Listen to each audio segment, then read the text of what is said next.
یہ ترک جماعت کے لیے عذر بن جائے گا، انشاءاللہ گناہ نہیں ہوگا، لیکن اس کو عادت نہ بنائیں کہ نماز چھوڑنے کے بہانے سے جب نماز کا وقت ہو تو کھانا لاؤ گی اور کھانے میں کچی پیاز کاٹو سلاد کے طور پر۔ اگر یہ ہے تو اللہ تعالیٰ نیت کو آپ کی جانتا ہے، لیکن آپ گھر میں آئے، بھوک لگی تھی آپ کو، آپ کے سامنے کھانا لایا گیا اور اس میں پیاز کا بھی آپ نے استعمال کیا اور وہ بدبو زائل نہیں ہو رہی ہے،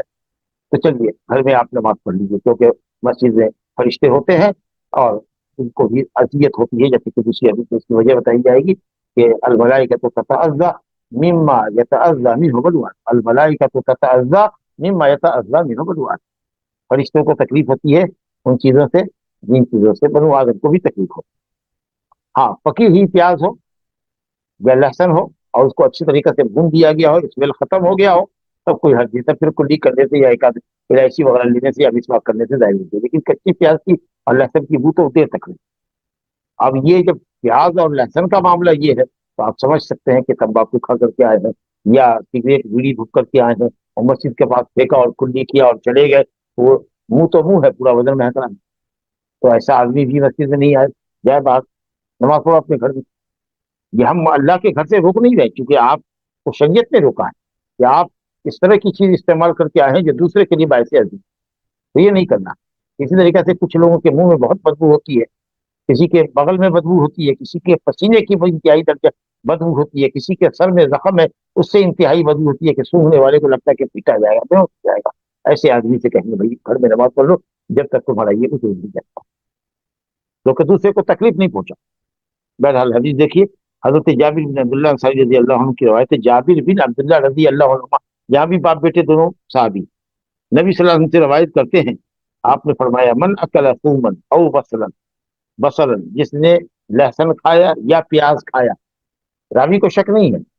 یہ قسم بتا رہے ہیں، تنوع ہے، یہ کھایا یا یہ کھایا، کوئی بھی بدبودار چیز کھایا، یہ نہیں کہ راوی کو شک ہے کہ پیاز کھایا یا لہسن کھایا، کوئی ایک کھایا ہوگا، نہیں، دونوں کھائے یا دونوں میں سے کوئی بھی کھائے جو دونوں بدبودار چیز ہے، تو آپ نے کہا فل یعتزلنا، وہ ہم سے الگ رہے،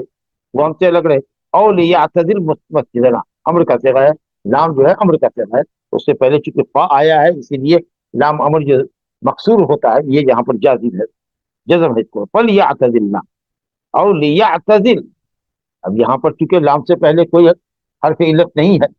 حرف عطف نہیں ہے، اسی لیے لیعتزل، فلیعتزلنا، ہم سے وہ الگ رہے، یا لیعتزل مسجد رہے، یہ یہاں پر او جو ہے یہ شک کے لیے کہ نبی صلی اللہ علیہ وسلم نے فلیعتزلنا کہا تھا کہ وہ ہم سے الگ رہے، یا یہ کہا تھا کہ ہماری مسجد سے ہے،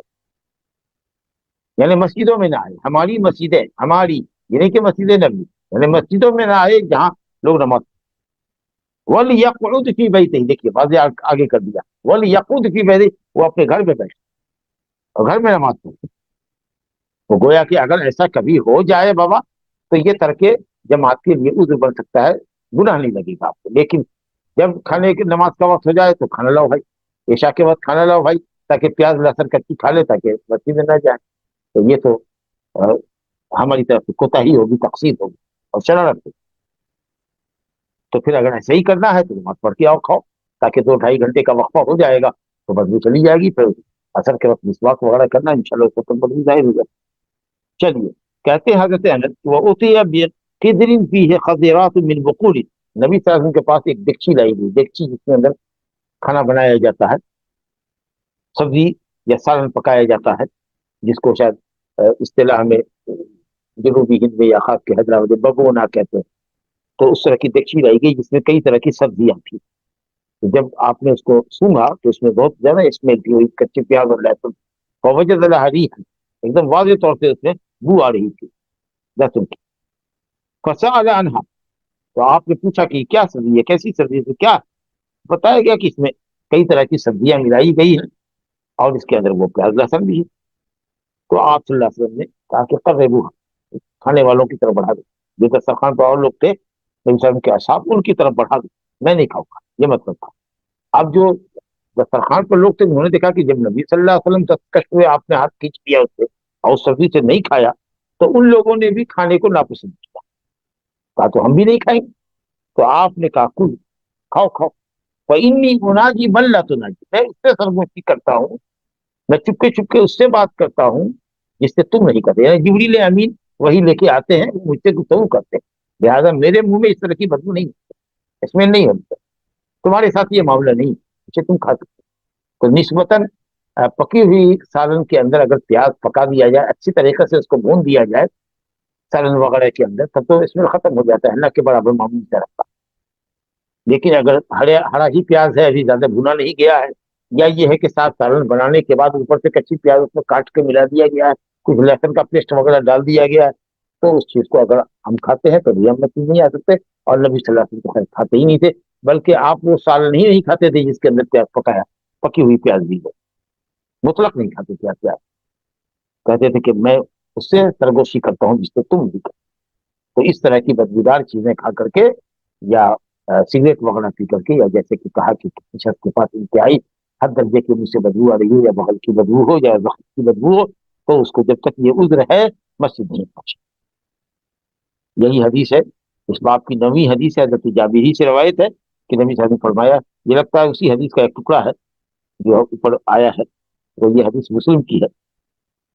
تو حضرت جابر رضی اللہ عنہ سے حدیث ہے کہ نبی صلی اللہ علیہ وسلم نے فرمایا, من اکل البصل والثوم والقرات, جس نے پیاز کھایا اور لہسن کھایا, اور قرات کہا نا کہ وہی ایک طرح کی سبزی ہے, کوئی اونین ٹائپ کی سبزی ہے کوئی, جس میں اسمیل بہت تیز ہوتی ہے, فلا یقربن مسجدنا, وہ ہماری مسجد کے قریب نہ ہو, یعنی مسجد نہ آئے, جماعت سے نماز نہ پڑھے. کیوں؟ علت بتائی گئی اس حدیث میں, فإن الملائکۃ تتعظى مما يتعظى منه الانسان, کیونکہ فرشتوں کو بھی اذیت ہوتی ہے, اور فرشتے جگہ مسجد ہے تو فرشتوں کو اذیت ہوتی ہے, مما يتعظى منه الانسان, جس سے انسان کو بھی اذیت ہوتی ہے. یا ایک روایت میں بنو آدم کو اذیت ہوتی ہے, اس سے فرشتوں کو بھی اذیت. تو یہ وجہ بتائی گئی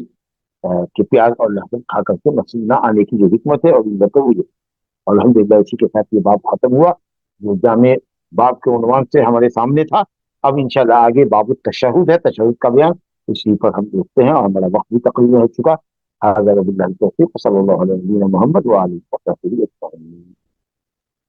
جزاک اللہ خیر شیخ. انشاءاللہ ہم کچھ سوال لیں گے شیخ. سے گزارش ہے کہ اپنے سوال موضوع کے حد تک ہی رکھیں. سوال یہ ہے, میں محلے کا چندہ جمع کرنے کے لیے مسجد میں جاتا ہوں, تو کیا 2 رکعت نماز پڑھنا ہوگا؟ جی, ہر کسی کے لیے یہ حکم ہے کہ اگر مسجد میں بیٹھ رہا ہے تو اس کو نماز پڑھنا ہے, سنت موقدہ ہے. لیکن اگر نماز ہو رہی ہے, نماز میں جا کے مل گیا تو پھر ہو گیا. نماز پڑھ کے بیٹھنا ہے. اگر فرض نماز ہو رہی ہے, فرض نماز قائم ہے, اس میں جا کے آپ مل لیے تو ہو گیا, تحیۃ المسجد اس میں ادا ہو. یا آپ نے ظہر کی دوری کا سنت پڑھنی ہے, ظہر کی سنت کی نیت سے آپ نے پڑھا تو وہ تحیۃ المسجد آپ کی ہوگی. لیکن اگر آپ بیٹھنا ہے آپ کو, تو آپ کو نماز پڑھ کے بیٹھنا ہے, یہی مستحب, یہ تاکیدی سنت. جی شیخ. اگر عید کی نماز اور جنازے کی نماز مسجد میں ادا کی جائے تو اس سے پہلے بھی تحیۃ المسجد پڑھنا چاہیے؟ جی, عید کی نماز میں تحیۃ المسجد مسجد کا حکم ہے, پڑھنا چاہیے. جنازہ پڑھ کے اگر واپس آ جاتا ہے تو کوئی ضرورت نہیں, لیکن اگر جنازہ پڑھ کے بیٹھنا چاہتا ہے تو جنازہ کے بعد 2 رکعت تحیۃ المسجد پڑھ. لیکن عید کی نماز میں اگر گیا ہے, ابھی جماعت شروع نہیں ہوئی ہے, تو 2 رکعت نماز پڑھ کے بیٹھے, اور یہ حکم موجود ہے. حتیٰ کہ بعض علماء تو یہاں بھی کہا کہ مسلل عید میں اگر جاتا ہے, یا جس میدان میں سال میں 2 مرتبہ نماز ہوتی ہے عید بقر عید کی, تو وہاں بھی بیٹھنے سے پہلے 2 رکعت نماز پڑھے, کیونکہ وہ بھی مسجد کے حکم ہے. اسی لیے حائضہ عورتوں کو کہا گیا کہ مسلل عید سے الگ رہو. جیسے حائضہ مسجد میں نہیں داخل ہو سکتی, مسلل عید پر بھی نہیں جا سکتی, اس باؤنڈری سے وہ باہر رہے گی. لیکن راجح قول جمہور کا یہ ہے کہ مسلل عید کا حکم من کل الوجوہ مسجد کا نہیں ہے, اس لیے وہاں بھی اگر تحیۃ المسجد سے بیٹھے. نبی صلی اللہ علیہ وسلم عید سے پہلے کوئی نماز نہیں پڑھا کرتے تھے, جبکہ آپ مسلح عید پہ جاتے. یہ ثابت نہیں ہے کہ وہاں آپ نے تحیۃ المسجد پڑھا ہو یا صحابہ نے پڑھا. حسب علم, میرے علم کی حد تک آپ نے فرمایا کہ عید سے پہلے کوئی نماز نہیں, عید کے بعد کوئی نماز. لیکن ہاں, جب عید کے بعد گھر جائے تو روایت ہے جمعہ وغیرہ کی کہ 2 رکعت نماز پڑھا کر. لیکن اگر عید کی نماز بوجہ مجبوری اگر شہر میں یا دیہات میں مسجد میں پڑھی جا رہی ہے, تو سنت یہ ہے کہ 2 رکعت تحیۃ المسجد پڑھ کے آدمی بیٹھے, پھر عید کی نماز میں شامل. جی شیخ. اگر 5ویں رکعت کے لیے کھڑے ہو گئے ہو اور نماز میں ہی یاد آ گیا کہ 5ویں رکعت ہے, تو رکعت پوری کریں گے یا واپس بیٹھ جائیں گے؟ اسی وقت بیٹھ جائے، اسی وقت بیٹھ جائیں گے، اسی وقت جیسے ہی یاد آئے امام کو یا منفرد کو اسی وقت وہ بیٹھ جائے، تمادی نہیں کرے، پوری نماز مکمل نہیں کرے، ورنہ اب جو مکمل کرے گا تو نماز اس کی باطل ہو جائے گی، جہاں ہو وہی بیٹھ جائے، اور اس کے بعد تیار ضرور پڑھ کر کے دعا پڑھ کے سلام پھیرے دونوں طرف، پھر دو سجدہ سہو کا کرے، پھر دائیں بائیں۔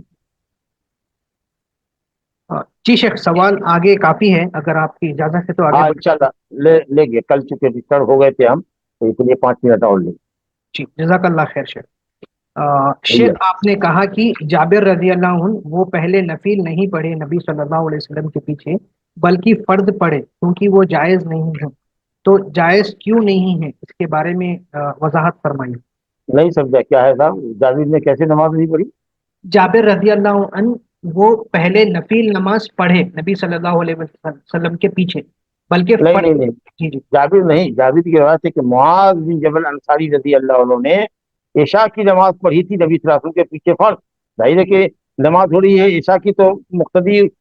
نفل پر کی نیت کرے گا، اور وہی مسجد نبوی میں نبی صلی اللہ علیہ وسلم کے پیچھے، تو فرض وہاں انہوں نے پڑھا تھا، اور قوم میں جب گئے تو انہوں نے عشاء کی نماز پڑھائی، تو وہاں جو انہوں نے عشاء کی نماز پڑھائی تو اس میں آپ کی حیثیت معاذ کی حیثیت متنفل کی، یعنی نفل کی نیت سے پڑھی، اور قوم کی فرض کی نیت تھی، تو امام اور مقتدی کی نیتوں میں اگر اختلاف ہو فرض اور سنت کے اعتبار سے، یا ظہر اور عصر کی نیت کے اعتبار سے، تو اس سے کوئی نماز پر فرق نہیں پڑتا۔ جی شیخ، جس جگہ عصر کی اذان بہت لیٹ سے ہوتی ہے تو کیا ہم ٹائم دیکھ کر بنا اذان سنے نماز پڑھ سکتے ہیں؟ ہاں، وقت نماز اگر ہو گیا ہے تو پڑھ لیں، اور پھر جماعت کی مسجد سے آپ کا گزر ہو تو نفل کی نیت سے اس میں شامل ہو۔ لیکن جو لوگ کہتے ہیں کہ عصر کے بعد کوئی نماز نہیں ہے، وہ کہیں کہ نہیں مل رہا، لیکن حدیث اور یہاں بھی عام ہے کہ جب تم نے کا کوئی نماز پڑھ لے، نبی صلی اللہ علیہ وسلم نے فجر کی نماز پڑھی، اور فجر کی نماز پڑھنے کے بعد ایک شخص کو دیکھا، دو شخص کو کہ وہ کھڑا ہے، تو آپ نے کہا کہ کیوں ما منع کا ان تصلی معنا، کیوں نہیں پھر پڑھا ہمارے ساتھ؟ تو کہا کہ یا رسول اللہ صلی فی رحالنا، ہم نے اپنے خیمے میں پڑھ لیا۔ آپ نے کہا جب تم نے کہا کوئی اپنے خیمے میں پڑھ لے، یہ سمجھ کے کہ نماز ہو گئی ہوگی، اور پھر جماعت کی مسجد سے گزرے اور نماز ہو رہی ہو، تو اس میں نفل کی نیت سے تکل لہو نام، یہ تو فجر کی نماز میں آپ نے کہا، تو معلوم ہوا کہ اثر فجر کی نماز کے بعد بھی اگر تنہا نماز کسی نے پڑھ لیا ہے کسی مجبوری سے، یا سمجھ کر کے کہ جماعت ہو گئی ہوگی اور وہ جماعت کی مسجد سے اس کا گزر ہو، تو وہ اگر چاہے تو جماعت کی نیت پانے، جماعت کا ثواب پانے کے لیے نفل کی نیت سے بھی سکتا ہے۔ جی شیخ، کیا سفر میں مسجد میں داخل ہو تو تحیت المسجد جی پڑھیں؟ جی جی جی جی جی، دو رکعت بھی اگر قصر کرتے ہیں یا سنت نہیں پڑھتے ہیں، لیکن یہ نماز مطلب یہ مسجد کے داخلے کی نماز ہے، تو یہ پڑھ سکتے ہیں، جیسے تہجد پڑھ سکتے ہیں، جیسے صلاۃ الضحیٰ مسافر پڑھ سکتا ہے۔ جی شیخ، جب کوئی فجر کے وقت سو جائے اور سن رائز کے ٹائم پر نیند سے بیدار ہو تو 10-15 منٹ ویٹ کریں یا؟ بالکل نہیں، یہ تو پہلے ہی درس میں بات آ چکی ہے کہ جس وقت جگہ اسی وقت پہلا کام یہ کرے کہ جا کر کے استنجے کی حاجت ہے تو استنجا کرے، وضو کر کے نماز پڑھے، پہلے دوری کا سنت پڑھے پھر فرض پڑھے، اور اس میں جہری قیاس کرے، یہ افضل ہے، جیسے ادا پڑھتا ویسے ہی قضا کرے، لیکن کہا کہ یہ روز کا معمول نہیں ہونا چاہیے، جگنے اور جگانے کے لیے اہتمام کیجیے، کسی کو کہہ دیجیے یا الارم لگا دیجیے یا وقت پہ جائیے، ایسا بھی نہیں کہ صاحب 12 بجے 2 بجے رات تک جگے ہوئے ہیں اور فجر سے 1 گھنٹہ پہلے آپ سونے چلے گئے، ظاہر ہے کہ اس وقت تو اتنی گہری نیند ہوگی کہ جھنجھوڑ کر کے بھی آدمی کو اٹھایا جائے تو شاید نہ ہو، تو اس کا اہتمام کریں گے۔ اس سب کے باوجود بھی اگر کبھی نیند نہیں کھلتی ہے تو جس وقت کھلی بس، اذا من نسی عن صلاۃ او نسیہا، من نام عن صلاۃ او نسیہا فلیصلیھا اذا ذکر، جیسے ہی یاد آوے پڑھے، جیسے ہی جگہ پڑھے، انتظار نہیں کرنا سورج کے بلند ہونے کا۔ جی نارملی فجر مسجد میں ہی ہوتی تھی، اینٹی الرجی ٹیبلٹس لینا پڑ گیا جو نیند بڑھا دیتی ہے، تو ایسی ٹھیک ہے، صورت میں فجر چھوٹ جاری ہو؟ ہاں، تو یہ کہا کہ یہ نادر ہے، مجبوری میں کبھی ایسا ہو گیا اور آدمی نہیں جگ سکا تو جب جگے گا اسی وقت نماز پڑھے۔ اگر جماعت شروع ہونے سے 1-2 منٹ پہلے مسجد پہنچے تو کیا بیٹھ جائیں یا کھڑے ہو کر امام کا انتظار کریں؟ ہاں، کھڑے ہو کر انتظار کرے، اور اگر وقت ہو تو پھر نماز شروع کر دیجیے، ایک رکعت پڑھیے گا، دوسری رکعت میں امام آ گیا ہے، اگر پوری 2 رکعت دوسری رکعت باقی ہے تو توڑ دیجیے، اور نہیں اگر رکوع سجدے میں ہے تو تکبیر ہو گئی ہے تو اس کو ہلکی کر کے مکمل کر لیجیے۔ عام طریقہ سے 1 منٹ 1.5 منٹ کے اندر میں لوگ ہلکی 2 رکعت نماز پڑھ لیتے ہیں، تو اگر آپ کو لگے کہ 2 منٹ ہے اور 2 منٹ میں آپ ہلکی نماز پڑھ سکتے ہیں، سورہ فاتحہ، انا اعطینا، سورہ کوثر، سورہ اخلاص پڑھ کر کے 2 مرتبہ سبحان ربی العظیم، 3 مرتبہ سبحان ربی العظیم، یا 1 مرتبہ بھی سبحان ربی العظیم پڑھ کر کے اگر رکوع سجدہ کیا جا سکتا ہے اور آپ پڑھ سکتے ہیں تو کھڑے ہو کر انتظار کرنے سے بہتر ہے کہ آپ، لیکن اگر جب اقامت شروع ہو جائے، پوری 1 رکعت آپ کے اوپر باقی ہے، ابھی دوسری رکعت کے قیام میں اٹھے ہی تھے کہ مکبر نے تکبیر شروع کر دیا تو نماز آپ چھوڑ دیں،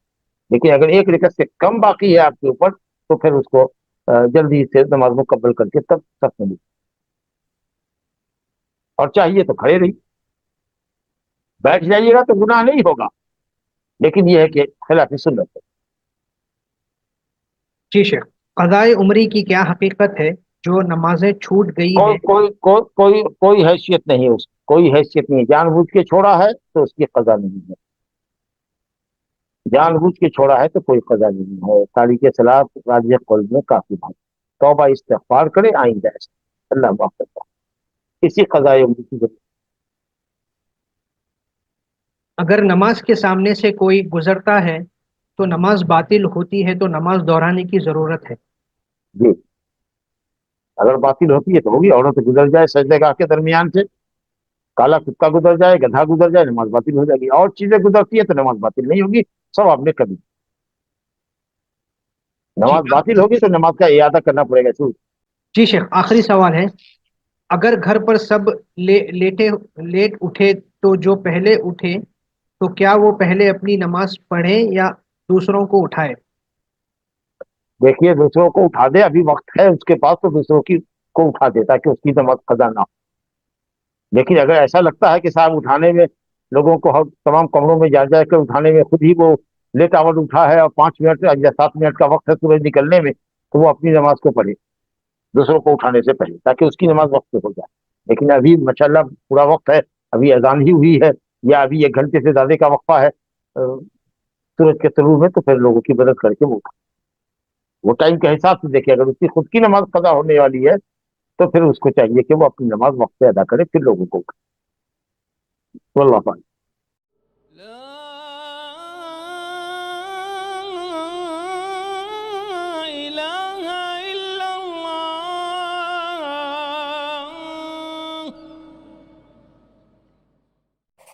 قل هل يستوي الذين يعلمون والذين لا يعلمون